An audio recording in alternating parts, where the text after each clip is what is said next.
barko ng China dumarating ngayon dito sa Manila Bay. So dito yan dadaong sa may kabilang side, sa may pier.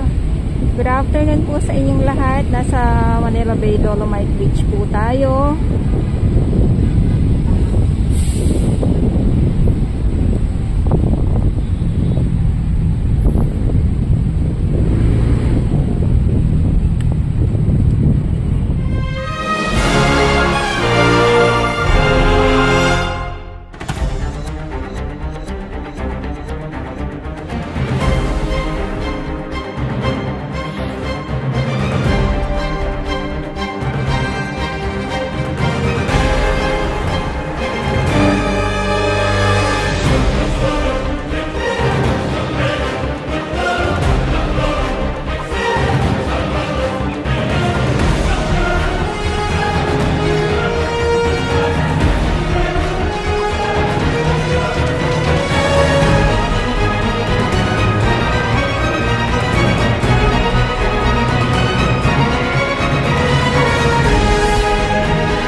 Okay, so dito naman, lakad tayo dito sa may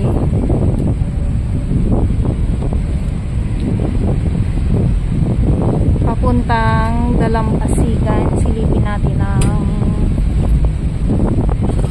karagatan. Ay, karagatan.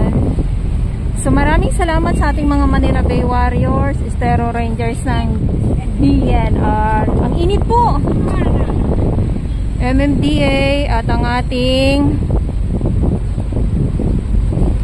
DPS Mandaragat doon po sa Manila Yacht Club. At itong dinadaanan natin ay para po ito sa mga ating mga kababayan na PWD. Ayan. So dito tayo sa may entrance. Ito yung ating entrance. At may mga security guard dito na mag-check lang kung kayo ay may mga dala ng mga pagkain. Na yan po ay bawal dito sa loob ng Dolomite Beach po. Ipaalala ko lang. Kasi may mga kababayan po tayo. May iilan po tayo mga kababayan na pasaway na kahit na ay bawal, go pa din sila. Kaya dapat sumunod. Ayan, so pagkatapos nga nitong bagyong uwan, ito yung sitwasyon ngayon ng Manila Bay Dolomite Beach po.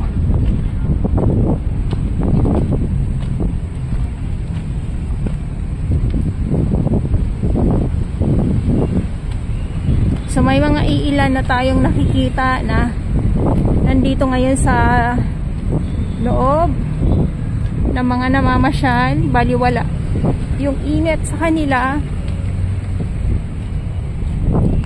Biruin nyo yung pagkatapos lang ng bagyo, yung mga halaman na-stress din sila.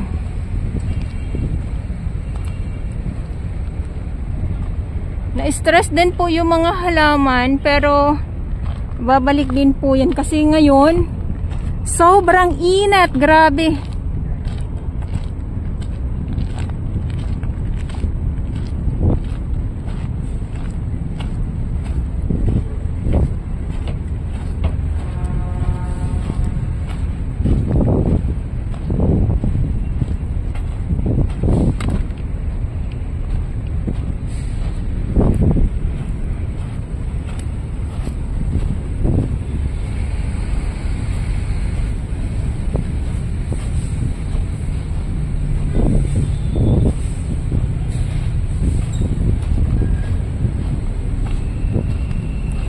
So sa ating mga kababayan, sa mga nagsasabi na luma na daw yung mga video na pinopost ko,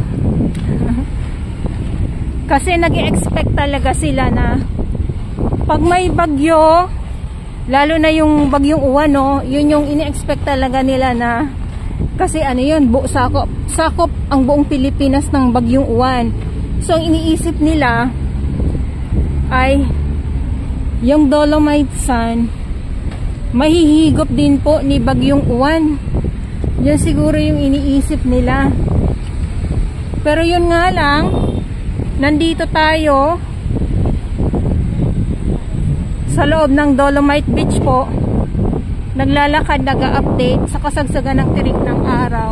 So yung Dolomite ay nandito pa din, hindi naman po siya nahigop, although yung Bagyong Uwan ay may iniwan nga po ng mga kalat. So pag tuwing bagyo ay ano na po yan, tuwing bagyo ay hindi na po bago yan sa atin na pag may mga kalat.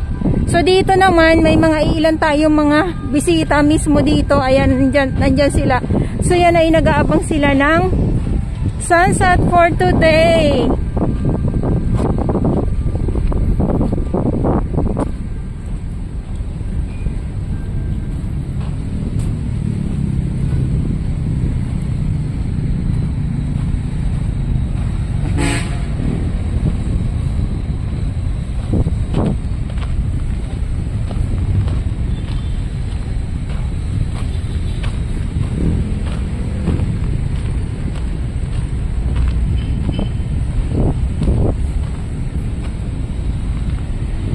Ikot ko lang po kayo yung ating view.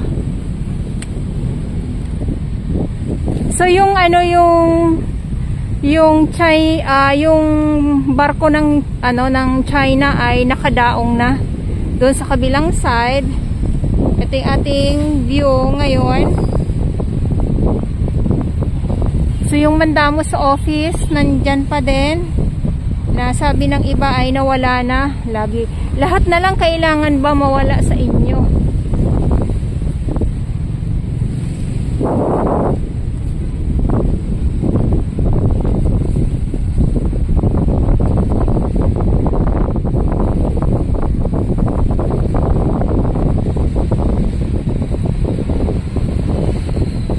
Kita nyo yan?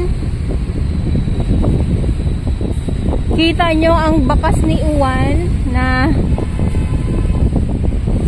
ang Dolomite Sun ay nandito pa din po. So matibay. Hindi matibag-tibag ang Dolomite Sun ng kahit na anong bagyo.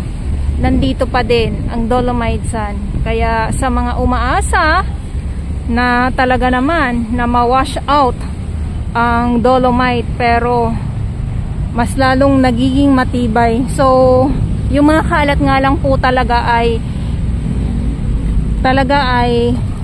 hindi bago. Kumbaga pag sa tuwing may bagyo,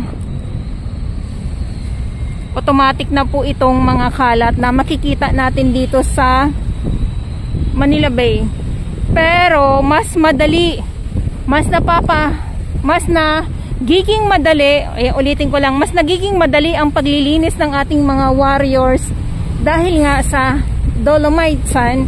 At talagang hindi katulad dati na pag ganito na may bagyo, so yung kanilang paglilinis ay inaabot sila hanggang sa kalsada, at yung mga basura nga ay nasa kalsada, at dito sa mga kabatuhan na nakikipagsiksikan ang mga kalat sa mga kabatuhan. At yung mga warriors din po, yung ating mga Manila Bay Warriors, ay talaga naman pahirapan sa kanilang paglilinis noon, na syempre kailangan ay pag maglinis ka, kailangan ay kukunin mo yung sa kailaliman ng mga kalat. So ito yung mga nakolekta ng ating mga naglilinis noon, sorry naman, ng mga naglilinis sa araw-araw ngayon dito sa Manila Bay. Yan ha, so kukunin po yan ng truck ng MMDA, or kung hindi naman ng Lionel.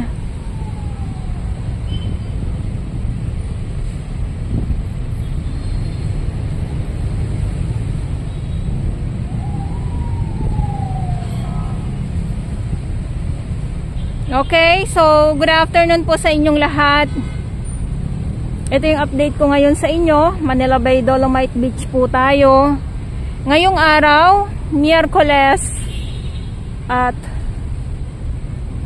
November 12, 2025.